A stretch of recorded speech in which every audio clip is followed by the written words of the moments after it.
Hi అండి. ఈరోజు promo చూసాను, అద్దిరిపోయింది అసలు.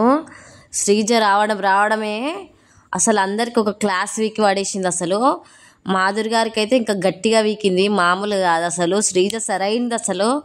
మాధురి గారికి పర్ఫెక్ట్గా ఆన్సర్ ఇచ్చేదంటే శ్రీజ ఒక్కతే. నాకైతే భలే అనిపించింది ప్రోమో చూడంగానే. అసలు ఏమన్నా నా అసలు మాధురి గారు అరాచకానికి, ఆమె నోరుకి కరెక్ట్ మొగుడు అంటే శ్రీజనే. సో అసలు ఎట్లిచ్చిందంటే మామూలు కాదు అసలు. క్వశ్చన్స్కి ఆమె దిమ్మ తిరిగే క్వశ్చన్స్ అడిగిందండి, చాలా బాగా అనిపించింది. దెబ్బకి మాధురి నోరు మూసేసింది. అండ్ ఇంకోటి ఏంటంటే శ్రీజ రావడం కళ్యాణ్కి గట్టిగా ఇచ్చి పడేసింది అనమాట. అమ్మాయిల పిచ్చోడు అని అంటే నువ్వు ఎందుకు ఊకున్నావు, అసలు ఏమనట్లేదు ఎందుకు, నువ్వు నిజంగానే అమ్మాయిల పిచ్చోనివా, నిన్ను నువ్వు ఎందుకు డిఫెండ్ చేసుకోలేదు అంటే నీలో నాకు నచ్చలేదు అసలు ఆ పాయింట్. నేను అసలు నీ నుంచి ఎక్స్పెక్ట్ చేయలేదు. ఇంకోటి తనుజని కావాలనే నామినేట్ చేయలేదు ఎందుకు అని అడిగింది అనమాట. సో నాకైతే ఇవన్నీ పర్ఫెక్ట్ అసలు మెయిన్ పాయింట్స్ అడిగిందండి. నాకు చాలా అసలు ఆడియన్స్ ఏమైతే అడగాలనుకున్నారో అందరు ఎక్స్పెక్ట్ చేసే points, correct points, genuine points అడిగింది శ్రీజ. Hats off. అసలు ఫ్రెండ్ అని కూడా చూడకుండా అలా అడగడం గ్రేట్ అనిపించింది నాకు. పాయింట్ అడిగింది ఆమె, చాలా నిలదీసింది అందరినీ.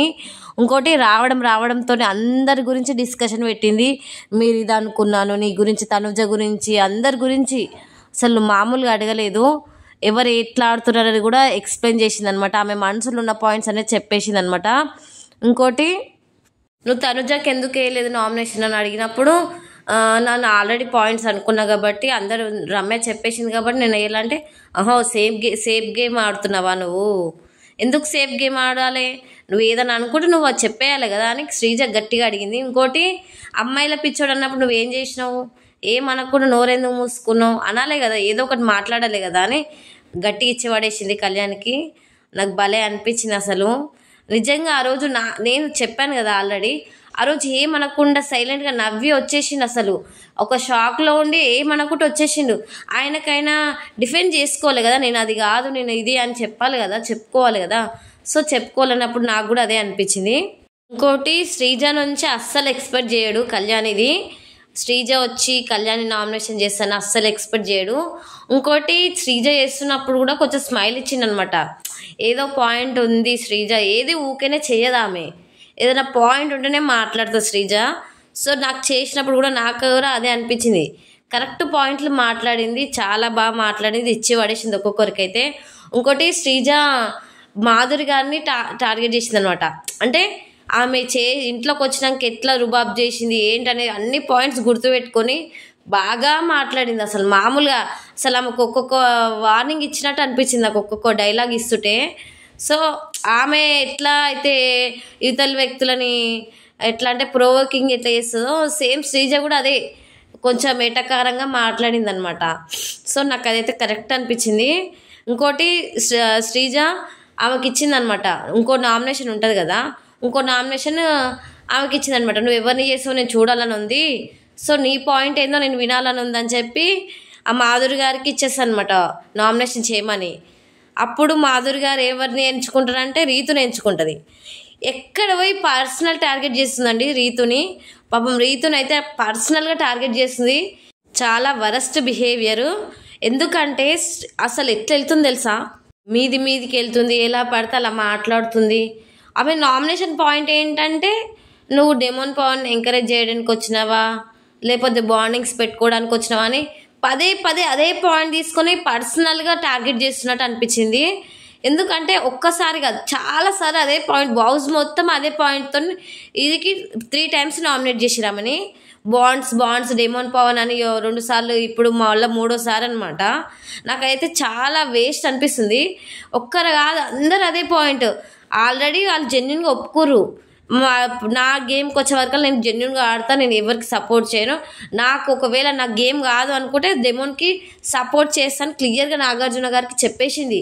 నా తర్వాత నేను గెలవకుంటే నా తర్వాత గెలిపించేది డెమోనే అని చెప్పేసింది. అంత క్లారిటీగా చెప్పినప్పుడు మళ్ళీ అదే పాయింట్ వచ్చి చెప్పడం వేస్ట్ అనిపించింది.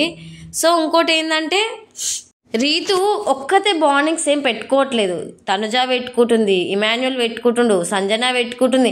హౌస్లో అంతమంది ఉండంగా రీతునే ఎందుకు టార్గెట్ చేస్తుందో నాకు అస్సలు అర్థం కావట్లేదండి. రీతునే టార్గెట్ చేసి రీతునే దెప్పి పొడుస్తుందండి. నాకు చాలా వరస్ట్ బిహేవియర్ అనిపించింది. ఆమె హౌస్లోకి వచ్చేటప్పుడే టార్గెట్ చేసుకుని వచ్చింది, ఎవరైతే వాళ్ళు వీక్ ఉంటారో వాళ్ళని గట్టిగా కొట్టి పడేయాలని.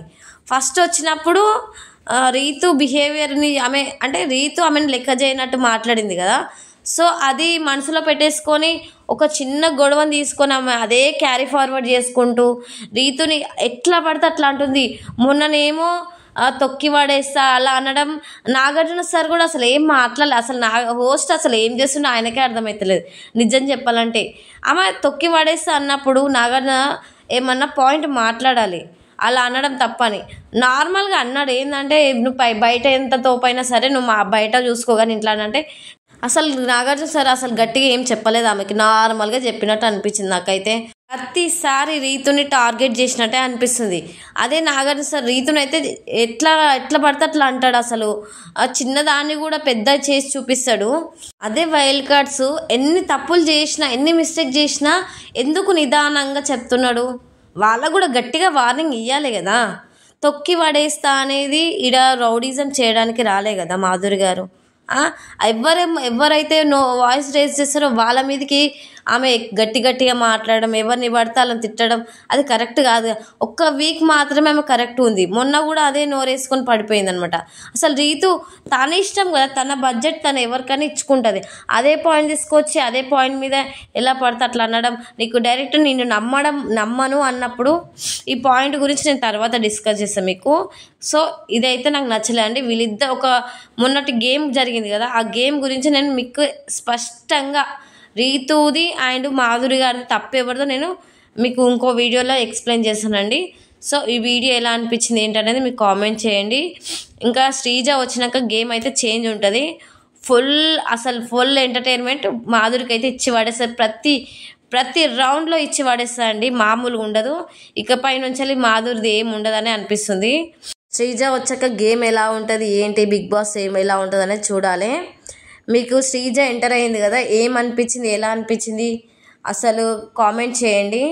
మీ ఫేవరెట్ ఎవరు అనేది కూడా కామెంట్ చేయండి. నచ్చితే లైక్ చేయండి, షేర్ చేయండి, నా ఛానల్ని సబ్స్క్రైబ్ చేయండి ఫ్రెండ్స్.